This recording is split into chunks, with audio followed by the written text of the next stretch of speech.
So hello guys, मेरा नाम है लक्की और आज मैं आपको चैप्टर 3 दो चर वाले रैखिक समीकरण का पूरा कंप्लीट इंट्रोडक्शन देने वाला हूँ।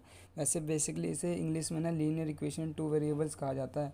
तो इस चैप्टर की स्टार्टिंग से पहले आपको ना सबसे पहले यह पता होना चाहिए कि रैखिक समीकरण या लीनियर इक्वेशन किसे कहा जाता है। मतलब एक ऐसा समीकरण होता है जिसकी घात क्या हो, यानी कि उसकी पावर क्या हो, 1 हो। यानी कि जैसे मैंने फॉर एग्जांपल के तौर पे मैंने एक इक्वेशन ली है 4x प्लस का 3y इज इक्वल टू 5। तो ये क्या है, जैसे ये देखो इक्वेशन में ना इसकी पावर क्या है, 1 है। 1 है तो ये क्या हो गया, रैखिक समीकरण। समीकरण का मतलब होता है जिसमें कोई भी इक्वल आ जाए, मतलब ये लेफ्ट हैंड साइड भी हो राइट हैंड साइड भी हो, यानी कि कोई भी इक्वल के समान हो समीकरण में, वो क्या होता है, एक समीकरण होता है। और मतलब एक समीकरण तो है ही है, लेकिन इसकी पावर क्या है, 1 है। तो ये क्या है, रैखिक समीकरण। इतना क्लियर हो गया आपको। यानी कि an equation whose power is 1, मतलब एक ऐसा समीकरण जिसकी पावर क्या हो, 1 हो। फिर इसके बाद आपको यह पता होना चाहिए कि एक चर वाला रैखिक समीकरण क्या होता है। बेसिकली आपको ना यह सबसे पहले आपको ये 9th क्लास में आपको बता दिया गया है कि एक चर वाला रैखिक समीकरण क्या होता है, लेकिन ये खाली एक छोटा सा ना पार्ट दे रखा है। 10th में इसे एक छोटा सा पार्ट के तौर पर इसे ले रखा है कि आपको इसका ही मतलब पता हो। तो बेसिकली ये क्या होता है, 3x प्लस का 4 इज इक्वल टू 0। मैंने एक एग्जांपल के तौर पे एक लिया है, तो इसकी पावर क्या है, 1 है। तो ये रैखिक समीकरण तो है, लेकिन इसमें चर कितने हैं, एक है। यानी कि लीनियर इक्वेशन 1 वेरिएबल, मतलब इसमें वेरिएबल कितने हैं, 1 है। यानी कि रैखिक तो है ही है, क्योंकि इसकी पावर क्या है, 1 है, लेकिन इसमें वेरिएबल भी 1 है। तो ये क्या हो गया, एक चर वाला रैखिक समीकरण, मतलब एक ऐसा समीकरण जिसमें वेरिएबल क्या हो, 1 हो। ओके। जैसे मैंने एक एक दूसरा एग्जांपल ले लिया, इसमें एक समीकरण तो है ये, और इसमें वेरिएबल कितने हैं, यानी कि चर कितने हैं, इसमें 1 है। तो ये क्या होगा, एक चर वाला रैखिक समीकरण, यानी कि linear equation in 1 variable. Okay. फिर इसके बाद आपका आता है दो चर वाला रैखिक समीकरण। दो चर वाला रैखिक समीकरण क्या होता है, तो लीनियर इक्वेशन टू वेरिएबल्स, जिसे इंग्लिश में कहा जाता है। मैंने फॉर एग्जांपल के तौर पे 3x प्लस का 4y इक्वल टू 7 ले रखा है।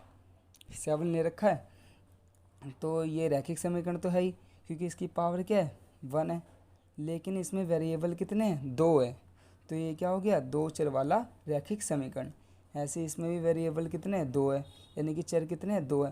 तो ये क्या हो गया, दो चर वाला रैखिक समीकरण। ऐसे ही फॉर एग्जांपल के तौर पे ये रहा, तो इसमें चर कितने हैं, 2 है।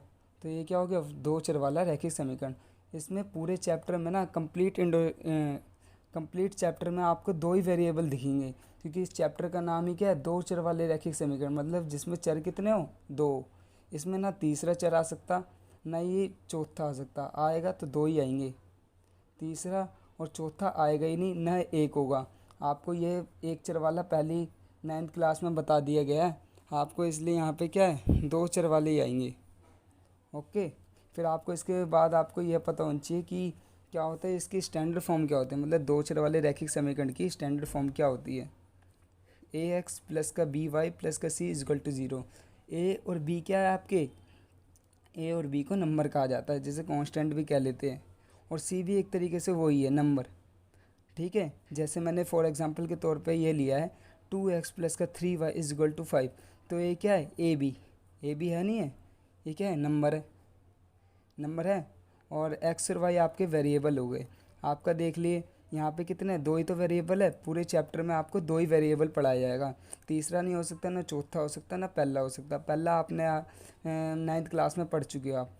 तो 2x प्लस का 3y इक्वल टू 5 ये है आपका, लेकिन अभी भी ये स्टैंडर्ड फॉर्म में नहीं है। तो मैंने क्या करा, ये 5 को लेफ्ट हैंड साइड पे लिया है, 2x प्लस का 3y प्लस का, इसे आपको स्टैंडर्ड फॉर्म में बनाना है ना, इसलिए यहाँ पे देखो प्लस भी है, इसलिए मैंने प्लस लगाया, और इस माइनस को मैंने क्या ले लिया, ब्रैकेट में इक्वल टू 0। अब देखो ये स्टैंडर्ड फॉर्म बननी है, नहीं बननी है, 2x प्लस का 3y प्लस का माइनस की 5 इक्वल टू 0 बननी है। तो थैंक यू। आपको ये वीडियो अच्छी लगी हो तो प्लीज़ इसे शेयर कीजिए, लाइक कीजिए, कमेंट कीजिए, और चैनल को आप ज़रूर सब्सक्राइब कीजिए, क्योंकि मैं इसके बाद जो है पूरा चैप्टर 3 पढ़ाने वाला हूँ इसमें। तो थैंक यू।